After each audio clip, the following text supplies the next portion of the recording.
Hello friends, स्वागत है आपका हमारे यूट्यूब चैनल एसएमडी एजुकेशन पे। दोस्तों, आज की वीडियो में हम बात करने वाले हैं बोर के परमाणु मॉडल के विकास के बारे में, और उसमें हम पढ़ेंगे विद्युत चुंबकीय विकिरण की तरंगीय प्रकृति और कणीय प्रकृति की व्याख्या, जिसमें हम प्लांक के क्वांटम सिद्धांत और प्रकाश विद्युत प्रभाव के बारे में पढ़ेंगे। साथ ही आज के टॉपिक के क्वेश्चंस भी लास्ट में सॉल्व करेंगे, जिससे हमारा टॉपिक एकदम क्लियर हो जाएगा। तो चलो वीडियो को स्टार्ट करते हैं। सबसे पहले बात करते हैं हम बोर के परमाणु मॉडल में जो विकास में जो महत्वपूर्ण बिंदु थे वो कौन कौन से थे, जिससे उन्हें हेल्प मिली कि उनके परमाणु मॉडल में बहुत ज़्यादा सहायता मिली।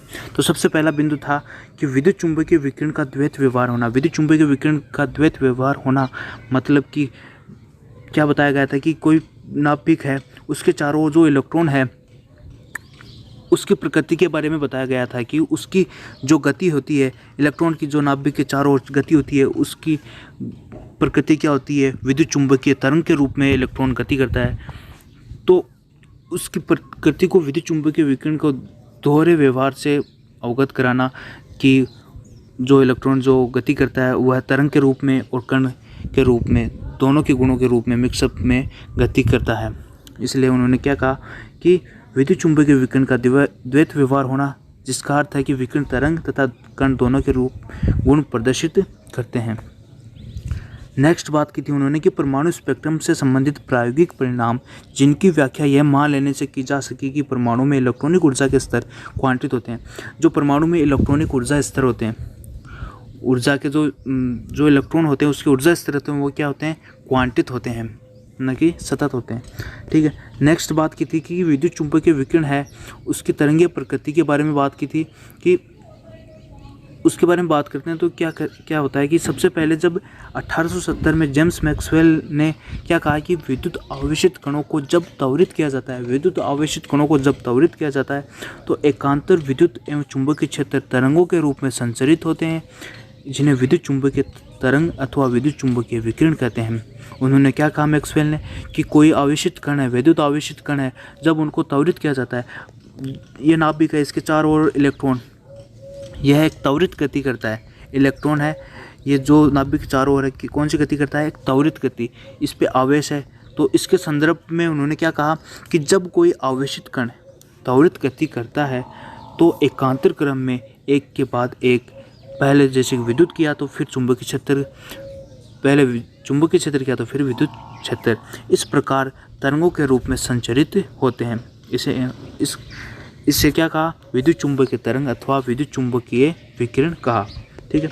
नेक्स्ट बात की थी कि पहली बार मैक्सवेल ने बताया कि प्रकाश तरंगे दोलायमान विद्युत तथा चुंबकीय व्यवहार से संबंधित होती है। चुंबकीय क्षेत्र B के समय के साथ परिवर्तन से विद्युत क्षेत्र E उत्पन्न होता है, तथा उसी प्रकार विद्युत क्षेत्र E के समय के साथ परिवर्तन से चुंबकीय क्षेत्र B उत्पन्न होता है। दोनों परस्पर एक दूसरे के लिए स्रोत का कार्य करते हैं तथा इनके परिवर्तन संपूर्ण परिपथ में तरंग के रूप में संचारित होते हैं, तथा इन तरंगों को विद्युत चुंबकीय तरंग कहा।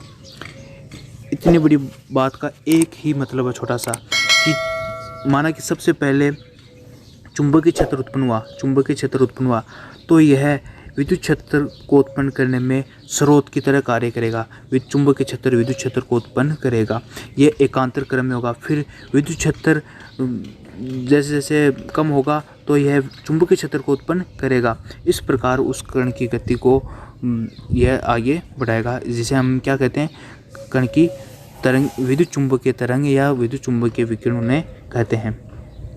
ठीक है। नेक्स्ट हम बात करते हैं कि विद्युत चुंबकीय तरंग हैं, उनके सामान्य गुणधर्म कौन कौन से हैं। कि दोलायमान आवेशित कण द्वारा उत्पन्न विद्युत तथा चुंबकीय क्षेत्र एक दूसरे के लंबवत होते हैं। ये दोनों तरंग संचरण की दिशा के भी लंबवत होते हैं। इसका मतलब कहने का यही है कि जैसे कि ये कोई तरंग है, ये वाई एक्सिस, ये जेड एक्सिस, ये वाई एक्सिस और ये एक्स एक्सिस की दिशा में कोई चुंबकीय क्षेत्र घटक इस प्रकार क्या चुंबकीय क्षेत्र घटक। विद्युत चुंबकीय तरंग के दो पार्ट होते हैं, एक तो चुंबकीय क्षेत्र का पार्ट और एक विद्युत क्षेत्र का पार्ट। तो चुंबकीय क्षेत्र का पार्ट मतलब कि चुंबकीय क्षेत्र घटक एक्स की दिशा में वाई एक्सिस पे गया, तो चुंबकीय क्षेत्र का ये इस प्रकार चला गया, तो बचा क्या विद्युत क्षेत्र। विद्युत क्षेत्र किस प्रकार जाएगा, जेड एक्सिस पर होता हुआ इस प्रकार से जाएगा, इस प्रकार से जेड एक्सिस पे इस प्रकार गया। तो ये चुंबकीय क्षेत्र और विद्युत क्षेत्र है, दोनों के मध्य समकोण होगा, अर्थात ये 90 डिग्री पर होंगे। और साथ ही क्या होंगे, जो ये अक्ष एक्सिस की दिशा में संचरण की दिशा है, ये इसके साथ क्या होंगे, लंबवत होंगे। ठीक है। नेक्स्ट बिंदु है कि ध्वनि अथवा जल तरंगों के विपरीत विद्युत चुंबकीय तरंगों किसी माध्यम की आवश्यकता नहीं होती, ये निर्वात में भी गति कर सकते हैं। हमें पता है कि ध्वनि और जल तरंगों को संचरण के लिए किसी न किसी माध्यम की जरूरत होती है, लेकिन ये जो विद्युत चुंबकीय तरंग है, इन्हें किसी भी माध्यम की जरूरत नहीं है, ये निर्वात में भी गति कर सकते हैं। नेक्स्ट बात करते हैं कि जो विद्युत चुंबकीय विकिरण को दर्शाने के लिए विभिन्न प्रकार के मात्रकों का उपयोग किया जाता है।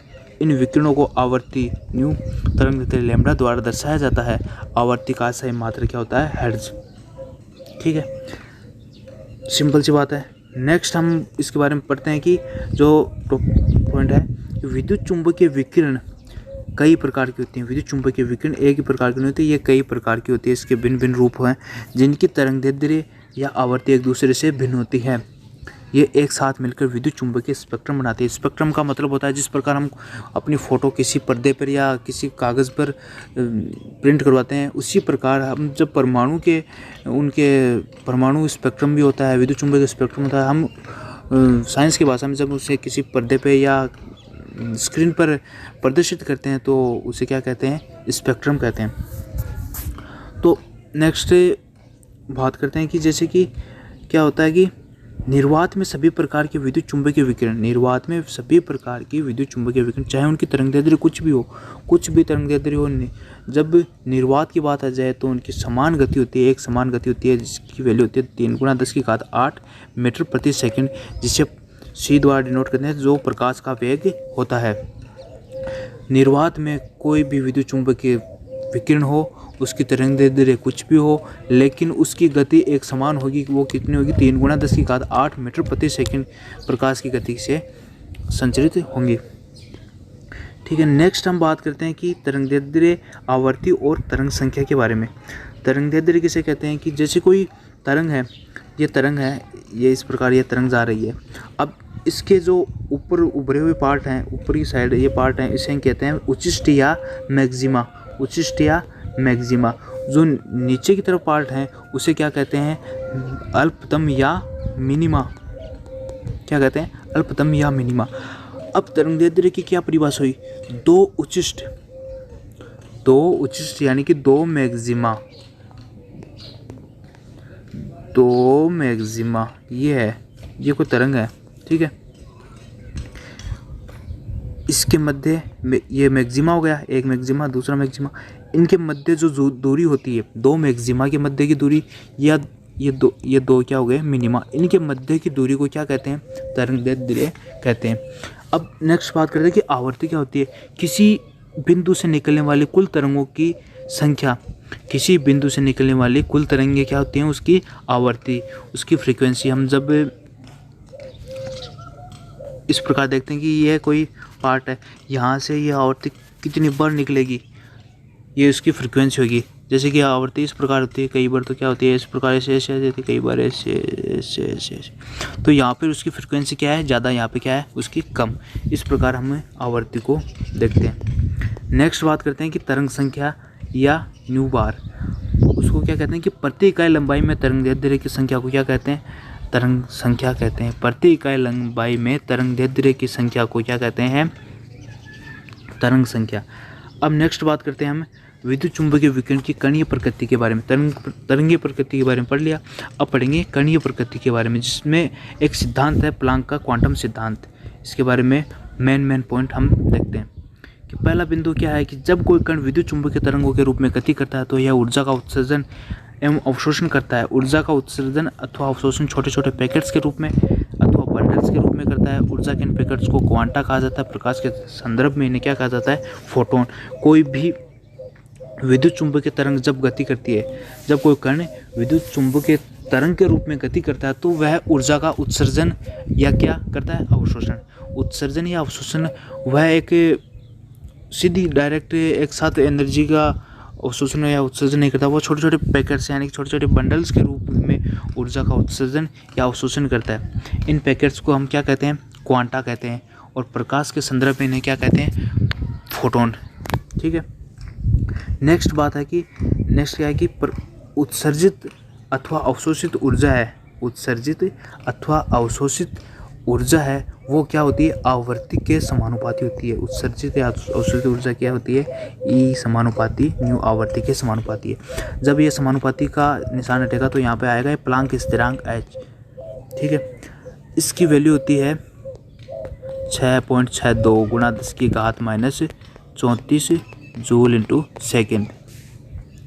अब हमें पता है कि आवृत्ति क्या होती है, सी न्यू बराबर सी अपॉन लेमडा, न्यू बराबर सी अपॉन लेमडा। तो यहाँ पे इस फॉर्मूले में रखेंगे कि तो कितना आ जाएगा, ई बराबर H C upon lambda. Next उन्होंने बात की थी कि ये जो ये क्या होती है कि ये आवृत्ति है ई बराबर एच सी अपॉन लेमडा। आपको यहाँ से दो फॉर्मूले याद रखने हैं कि एक तो क्या है कि ई बराबर एच न्यू, ये क्वेश्चंस में काम आएगा ये बहुत। एक यहाँ से आ जाएगा आपके पास ये न्यू बराबर सी अपॉन लेमडा। ये दो फॉर्मूले याद कर लेना, तीसरा अपने आप ही याद हो जाएगा। और ये वैल्यू आपको क्वेश्चंस में दी होगी या आपको इसे याद रखना पड़ेगा। ठीक है। नेक्स्ट इसके बारे में क्या है कि तीसरा बिंदु क्या, उत्सर्जित अथवा अवशोषित ऊर्जा क्वांटा का बहुगुणज होती है। उत्सर्जित या अवशोषित ऊर्जा क्वांटा का बहुगुणज मतलब कि हमने ये फॉर्मूला किया था कि ई बराबर एच सी अपॉन लेमडा, यहाँ तक याद किया था। अब उन्होंने क्या कहा था कि उत्सर्जित या अवशोषित क्वांटा का बहुगुणज होती है। बहुगुणज मतलब कि एन से ऐसे इंटू कर देंगे, एन का मान क्या हो जाएगा 1 2 3 पूर्ण गुणज के रूप में हो जाएगा। ठीक है। नेक्स्ट बात करते हैं कि प्रकाश विद्युत प्रभाव के बारे में। प्रकाश विद्युत प्रभाव की खोज 1887 में हर्ट्ज ने की। प्रकाश विद्युत प्रभाव की खोज किसने की, हर्ट्ज ने। उन्होंने क्या कहा कि जैसे कि कोई ये धातु का टुकड़ा है, धातु के टुकड़े पर जैसे कि ये कोई धातु का टुकड़ा है, अब इस पे हम कोई प्रकाश पुंज डालेंगे, प्रकाश किरण डालेंगे तो इसकी सतह से कुछ इलेक्ट्रॉन बाहर निकलेंगे। इस प्रभाव को उन्होंने क्या कहा, प्रकाश विद्युत प्रभाव। किसी तीव्रता किसी आवृत्ति के प्रकाश को यहाँ से डालेंगे तो धातु की सतह पर डालेंगे तो इसकी सतह से कुछ इलेक्ट्रॉन निकलेंगे, इसे क्या कहा, प्रकाश विद्युत प्रभाव। ये प्रकाश विद्युत प्रभाव के लिए उन्होंने कुछ अपने कॉन्सेप्ट के बिंदु दिए। तो उनमें क्या कहा कि जब प्रकाश की किरण जैसे ही प्रकाश पुंज धातु की सतह पर टकराएगा उसी क्षण क्या होंगे, उसकी सतह से इलेक्ट्रॉन निकलेंगे। उनके बीच जो है ये प्रकाश पुंज के टकराना है और इलेक्ट्रॉन के निकलने के बीच में कोई समय अंतराल नहीं होता। ठीक है। नेक्स्ट यहाँ पर उनके प्रयोग के जो परीक्षण थे वो देखते हैं कि धातु की सतह से प्रकाश पुंज के टकराते ही उस सतह से इलेक्ट्रॉन निकलते हैं, अर्थात धातु की सतह से इलेक्ट्रॉन निष्कासन तथा सतह पर प्रकाश पुंज के टकराने के बीच कोई समय अंतराल नहीं होता, कोई भी टाइम टैग नहीं होता। वो जैसे ही प्रकाश पुंज धातु की सतह पर गिरेगा तो उसी दौरान धातु की सतह से इलेक्ट्रॉन निकल जाएंगे। नेक्स्ट बात की थी कि निष्कासित इलेक्ट्रॉनों की संख्या प्रकाश की तीव्रता के समानुपाती होती है। जिस प्रकार की तीव्रता हम धातु की सतह पर डालेंगे उसी प्रकार से इलेक्ट्रॉनों के निकल जाएंगे। ज़्यादा तीव्रता का प्रकाश डालेंगे तो ज़्यादा इलेक्ट्रॉन निकल जाएंगे और कम तीव्रता के डालेंगे तो कम निकल जाएंगे। लेकिन वो दहली आवृत्ति से उनकी आवृत्ति, प्रकाश की आवृत्ति दहली आवृत्ति को क्रॉस की हुई होनी चाहिए, उससे ज़्यादा होनी चाहिए। दहली आवृत्ति क्या होती है कि जैसे कि ये धातु है, इसकी सतह पर हम कोई प्रकाश डालेंगे, उसकी दहली आवृत्ति क्या होती है कि वह न्यूनतम आवृत्ति, जिस आवृत्ति का प्रकाश अगर हम इस पर डालेंगे तो इलेक्ट्रॉन निकल जाए, न्यूनतम आवृत्ति, उसके क्या कहते हैं, दहली आवृत्ति, थ्रेशोल्ड फ्रीक्वेंसी। नेक्स्ट बिंदु में यही दे रखा है कि निश्चित न्यूनतम आवृत्ति जिसे दहली आवृत्ति थ्रेशोल्ड फ्रीक्वेंसी कहते हैं कि प्रकाश फोटोन ही किसी विशिष्ट धातु की सतह से प्रकाश विद्युत प्रभाव उत्पन्न कर सकते हैं। इसका कहने का मतलब यही है कि हर धातु के लिए स्पेसिफिक उसकी दहली आवृत्ति होती है, थ्रेशोल्ड फ्रीक्वेंसी होती है, जिससे कम आवृत्ति का अगर प्रकाश डालेंगे तो उसकी सतह से इलेक्ट्रॉन बाहर नहीं निकलेंगे और उसके बराबर या उससे ज़्यादा आवृत्ति का प्रकाश डालेंगे तो उसकी धातु की सतह से इलेक्ट्रॉन निकलेंगे, जिससे प्रकाश विद्युत प्रभाव सामने आएगा। ठीक है।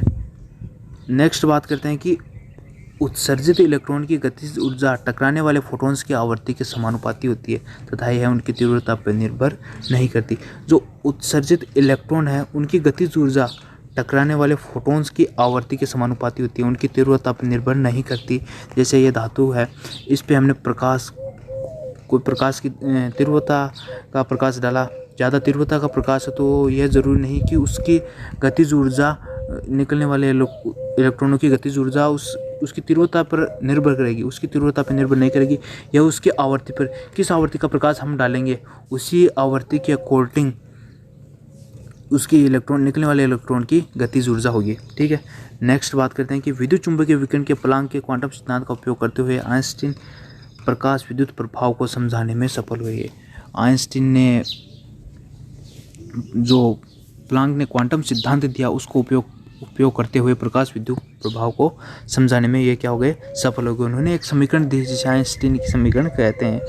ये समीकरण क्या है कि एच न्यू बराबर H nu naught plus half M E V square. क्या है, एच न्यू बराबर H nu naught plus 1/2 M, यहाँ ई का मतलब है कि इलेक्ट्रॉन का द्रव्यमान, और ये भी स्क्वायर। ठीक है, ये पार्ट क्या हो गया, उत्सर्जित इलेक्ट्रॉन की गतिज ऊर्जा, काइनेटिक एनर्जी। ठीक है, और ये क्या हो गया, इसका पार्ट हो गया कार्यफलन या डब्ल्यू नॉट, और ये क्या हो गया, प्रक्षिप्त फोटोन की ऊर्जा, ठीक है। अब इस फॉर्मूले से 3 प्रकार के क्वेश्चन पूछे जा सकते हैं कि आपको इससे हम जैसे कोई क्वेश्चन में आपको कार्यफलन पूछ ले, कार्यफलन का फॉर्मूला कितना हो गया, ए बराबर एच न्यू नॉट।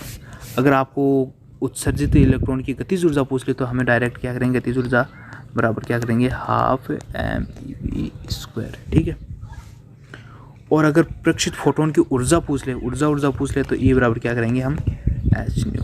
इस प्रकार ये 3 फॉर्मूले हमारे पास हो गए जिसके क्वेश्चन हम आगे देखेंगे। अब नेक्स्ट है कि उपरोक्त समीकरण से निम्न निष्कर्ष निकाले जा सकते हैं। कौन कौन से निष्कर्ष निकाले जाते हैं कि यदि प्रक्षिप्त फोटोन की ऊर्जा दहली ऊर्जा से कम हो, प्रक्षिप्त फोटोन की ऊर्जा दहली ऊर्जा से कम हो तो कोई इलेक्ट्रॉन उत्सर्जित नहीं होगा। हमने बताया था कि दहली ऊर्जा से कम अगर प्रक्षिप्त फोटोन होगा तो कोई इलेक्ट्रॉन उत्सर्जित नहीं होगा। नेक्स्ट क्या है कि यदि फोटोन की ऊर्जा दहली ऊर्जा के बराबर हो, यदि फोटोन की ऊर्जा दहली ऊर्जा के बराबर हो तो इलेक्ट्रॉन धातु की सतह से मुक्त हो जाएंगे परंतु गतिज ऊर्जा प्राप्त नहीं कर सकेंगे। माना कि जैसे कि ये कोई धातु है, इस पर हम दहली आवृत्ति से कम या दहली ऊर्जा से कम आवृत्ति के प्रकाश डालेंगे तो इसकी सतह से इलेक्ट्रॉन का उत्सर्जन नहीं होगा। और अगर हम ये है इस पे इसके बराबर दहली आवृत्ति के बराबर डालेंगे तो इससे इलेक्ट्रॉन तो उत्सर्जित हो जाएंगे लेकिन उनमें काइनेटिक एनर्जी नहीं होगी, उसमें गतिज ऊर्जा नहीं होगी। लेकिन अगर हम इस दहली आवृत्ति से ज़्यादा दहली ऊर्जा के आवृत्ति के जो प्रकाश पुंज डालेंगे तो इससे जो इलेक्ट्रॉन निकलेंगे उनमें काइनेटिक एनर्जी होगी, उस आवृत्ति के समानुपाती उनमें काइनेटिक एनर्जी होगी। ठीक है, नेक्स्ट बात है कि क्या है कि यदि फोटॉन्स की ऊर्जा दहली ऊर्जा से अधिक हो तो उससे इलेक्ट्रॉन की गतिज ऊर्जा प्राप्त करेगा। ठीक है, इतना हो गया। नेक्स्ट हम बात करते हैं कि विद्युत चुंबकीय विकिरण का द्वैत व्यवहार। उसमें क्या होता है कि तरंग के रूप में कण की ऊर्जा क्या है कि कण के रूप में तो क्या हो गई, ई बराबर तरंग के रूप में क्या हो गई, ई बराबर एच न्यू ऊर्जा कितनी होगी, और कण के रूप में क्या होती है, ई बराबर एम सी स्क्वायर। ठीक है, ये ठीक है। अब हम बात करते हैं क्वेश्चंस के बारे में। सबसे पहले क्वेश्चन लेते हैं कि यह पहला क्वेश्चन है कि एक विद्युत चुंबकीय विकिरण की आवर्ती का मान दे रखा है। आवर्ती मतलब कि न्यू बराबर 2 × 10⁶ हर्ट्ज हमें दे दिया।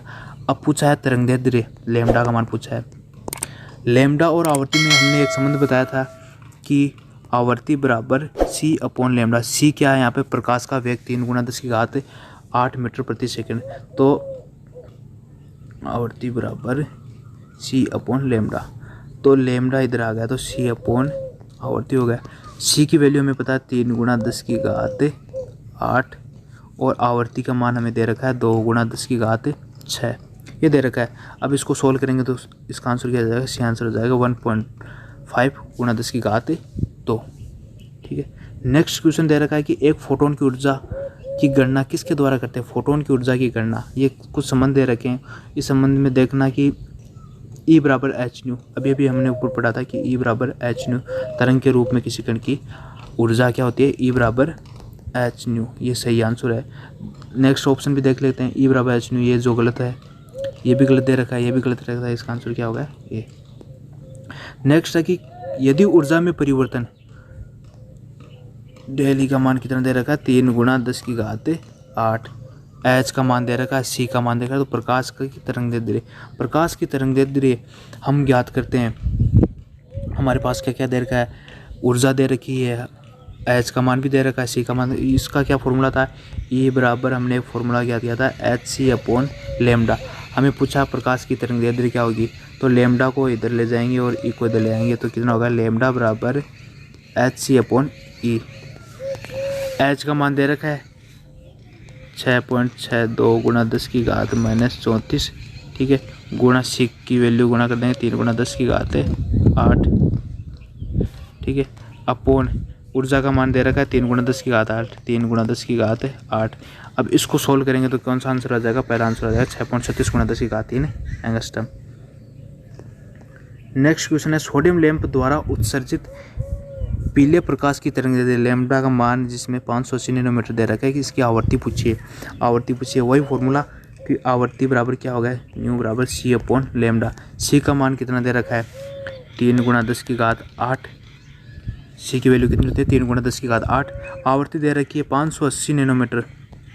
अगर अब हम आगे नैनोमीटर में दे रखा है, अगर आंसर ऑप्शन के हिसाब से करेंगे, ऑप्शन में अगर दे रखा है मीटर के अकॉर्डिंग, तो हम इसे मीटर में चेंज कर लेंगे। नैनो का मतलब होता है 10 की घात -9। तो देख लेते हैं आगे ऑप्शन क्या दे रखे हैं।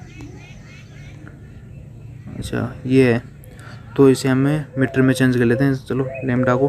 तो 580 नैनोमीटर को मीटर में चेंज किया, तो नैनो का मतलब 10 की घात -9 बताया था, इसे गुणा कर देंगे और ये फॉर्मूले में वैल्यू रखेंगे, तो ये आंसर आ जाएगा। ठीक है, नेक्स्ट क्वेश्चन है कि प्रत्येक ऐसे फोटोन की ऊर्जा ज्ञात कीजिए जो 3 गुणा 10 की घात 15 हर्ट्ज आवृत्ति वाले प्रकाश के संगत हो। और दूसरा क्वेश्चन दे रखा है इसमें जिसकी तरंग दैर्ध्य इतनी हो। ठीक है, सबसे पहला क्वेश्चन है कि इसमें आवृत्ति दे रखी है, आवृत्ति और ऊर्जा पूछी है, तो ऊर्जा और आवृत्ति में संबंध क्या है, E बराबर एच न्यू। आवृत्ति दे रखी है, एच का मान हमें पता है 6.62 गुणा 10 की घात -34, आवृत्ति दे रखी है कितनी, 3 गुणा 10 की घात 15। इसको सोल्व करेंगे तो क्या आंसर आएगा, 1.986 गुणा 10 की घात -18 जूल, ये क्या उसकी ऊर्जा आ गई। इसमें नेक्स्ट क्वेश्चन दे रखा है, इसकी तरंग दैर्ध्य का मान दे रखा है। अब हमने पढ़ा था E बराबर एच न्यू हो गया, एच न्यू को हमने मॉडिफाई किया था, तो क्या हो गया, एच सी अपॉन लेमडा। हमें यहाँ पर क्या दे रखा है, तरंग दैर्ध्य का मान दे रखा है, एच और सी ये क्या कांस्टेंट वैल्यू है, जिसे इसका हमें पता है, तो ये इस फॉर्मूले में मान रखेंगे तो क्या आ गया, 6.62 एच की वैल्यू यहाँ पर रख दी, और ये प्रकाश का वेग सी का मान रख दिया, और ये तरंग दैर्ध्य एंगस्ट्रम में दे रखी है, इसको मीटर में चेंज किया, तो गुणा 10 की कितना आ गया, 0.5 गुणा 10 की घात -10 मीटर। इसको एंगस्ट्रम को जब मीटर में चेंज करते हैं तो 10 की घात -10 से गुणा करते हैं, और इसको सोल्व करने पर कितना आंसर आ गया, 3.98 गुणा 10 की घात -15 जूल। ठीक है, नेक्स्ट क्वेश्चन क्या दे रखा है कि किसी धातु की सतह पर